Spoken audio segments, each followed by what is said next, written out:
Peter was following at a distance. And when they had kindled a fire in the middle of the courtyard and sat down together, Peter sat down among them. Then a servant girl, seeing him as he sat in the light and looking closely at him, said, "This man also was with him." But he denied it, saying, "Woman, I do not know him." And a little later, someone else saw him and said, "You also are one of them." But Peter said, "Man, I am not." And after an interval of about an hour, still another insisted, saying, "Certainly this man also is with him, for he too is a Galilean." But Peter said, "Man, I do not know what you are talking about." And immediately, while he was still speaking, the rooster crowed. And the Lord turned and looked at Peter. And Peter remembered the saying of the Lord, how he had said to him, "Before the rooster crows today, you will deny me 3 times." And he went out and wept bitterly.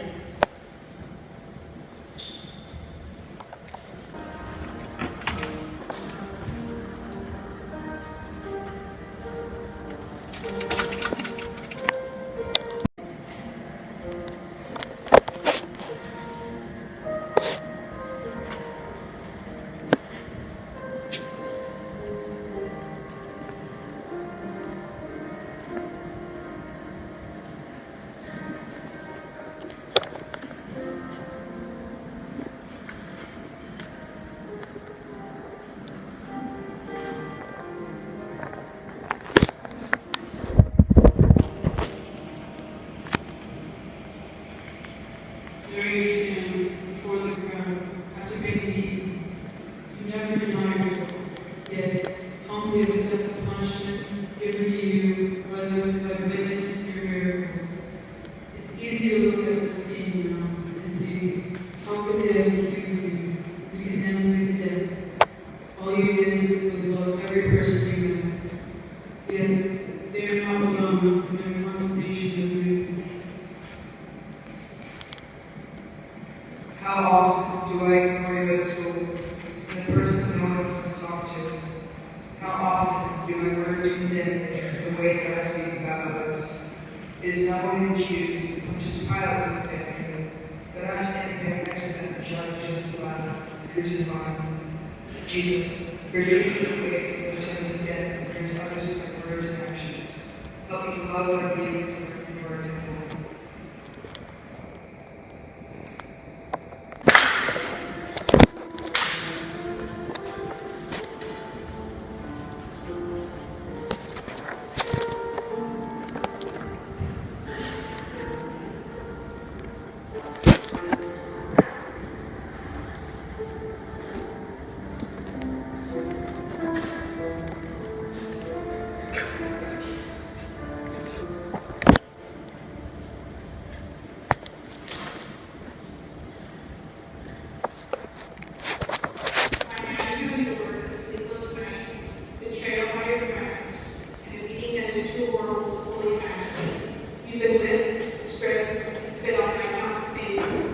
Some of them last week treated you as royalty as you entered the city, and now they name you cross to carry.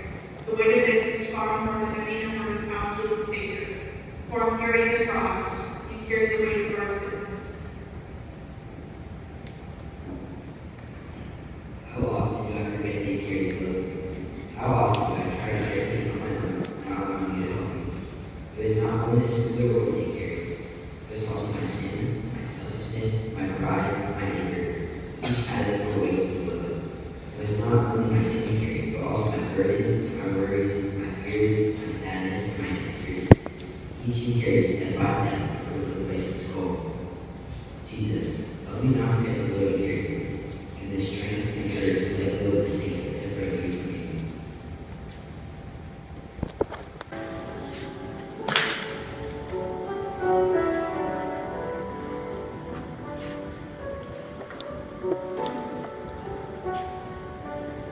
At this moment, you can stop this. You are the Messiah and have the power to reveal yourself to everyone there. You know that it would not fulfill all that is written about you. You know that you must be faithful to all the Father's promises to his people. Remembering your love and your faithfulness, you get up. And now with your roots full of dirt and each step embedded in deeper, you keep going. How many times have I failed to follow through on my promises? Or worse yet, how often have I lied, even the people I care about? I remember your faithfulness even when I fail. Jesus, help me to believe in your faithfulness and love for me. Give me the grace to follow through on my word to others. Help me to be a person of integrity.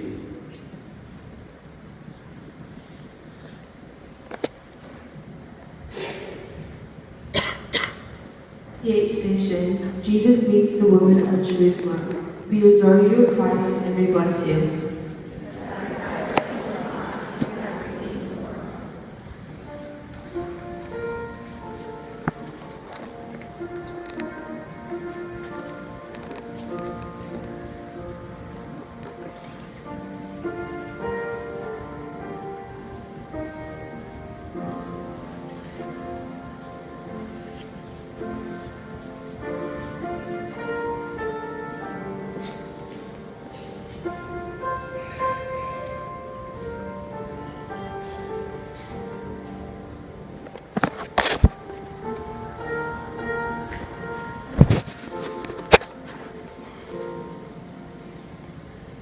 Their wailing sounds like a funeral.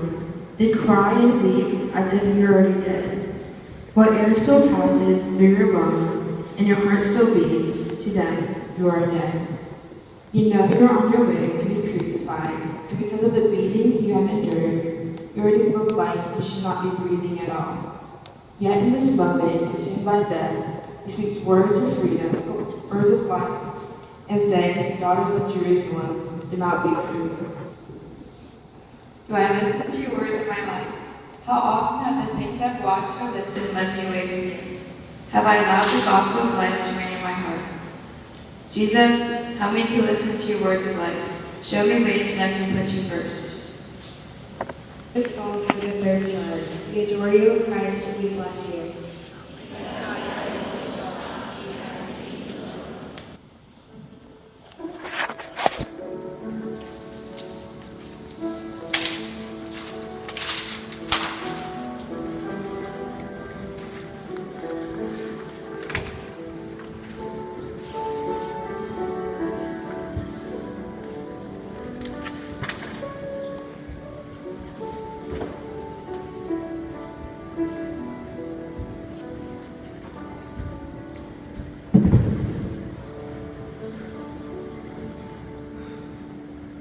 Again you fall, and it's time from sheer exhaustion.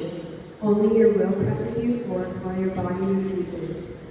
How difficult it must be to be you, fully God and fully man.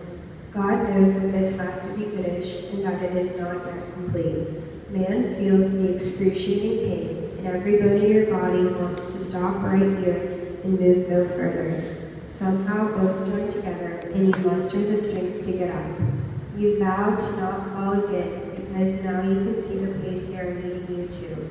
You know that they dispose, and so you press on. How many times have I let my flesh win over my spirit? How often have I chosen to sin rather than to follow your way? Was it my sin that became too heavy that you fell this third time? Jesus, help me to follow your ways. Help me remember your victory over my sin. Give me the grace to recognize when I sin and the desire to sin no more. Stripped of his garment. We adore you, Christ, and we bless you.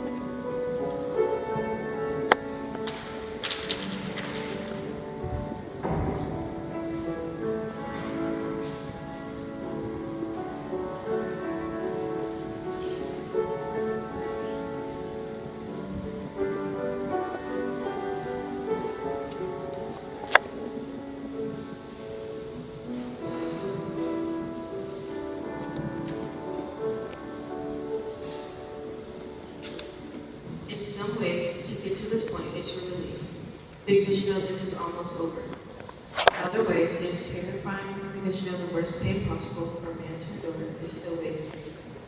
By now your bloody cuts have dried into your garments. Because of this, they act as a layer of skin for you, since so little of your own remains. As the soldiers strip you bare, it is not the nakedness that is painful, but the rather the vicious tearing of your skin. The cuts that had closed now reopen, and once again, a river of blood runs all over your body. You are stripped of your dignity as a man, for even animals are given a subject less painful death.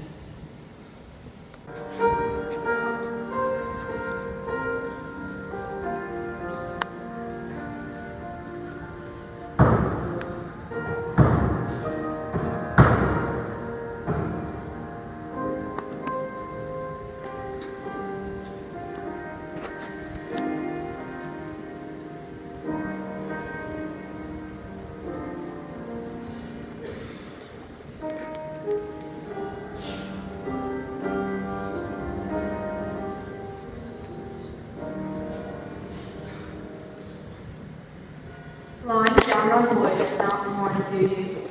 The first place you were laid when you came into this world was a wooden manger. There you were laid, and now it is out of love that you lay here on this wooden cross.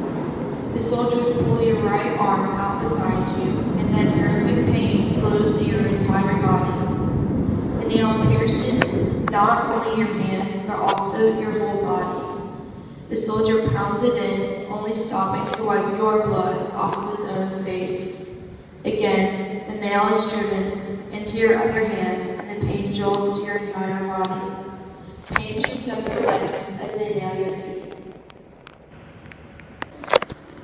Above your head is the inscription, King of the Jews. As you use every last ounce of life left in you to lift your body so that you can speak, you do not look the part. Yet every word out of your mouth is one of love, truly from another kingdom. The faces of all humanity must flash before your eyes as one by one you recount whom you are doing this for. And finally, you say, Father, into your hands I commend my spirit. It is finished. You breathe your last, and it looks as though this is the end.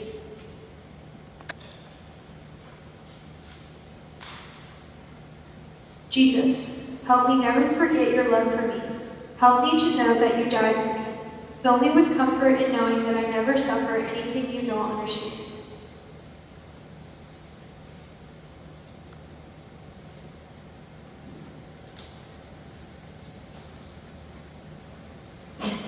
The 13th station, Jesus is taken down from the cross. We adore you, Christ, and we bless you.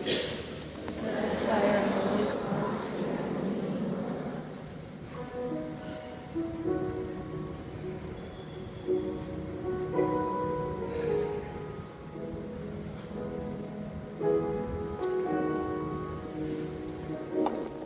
First moments that held you in this world are also the last. A sword would pierce her heart the day she presented you as an infant to the Father. Now as she holds her body that is mangled beyond recognition, she sees not only the man she now holds, but also the child she held. Her heart is pierced. Your comfort to her will come, but in this moment she has only the Father to be with her in her sorrow and pain. All hope seems gone. How many times have I lost hope in you? How often have I doubted your ability to be God in my life over all things? Jesus, help me to put trust in you. Help me to place all of my hope in you, and give me peace knowing that you are Lord over all things.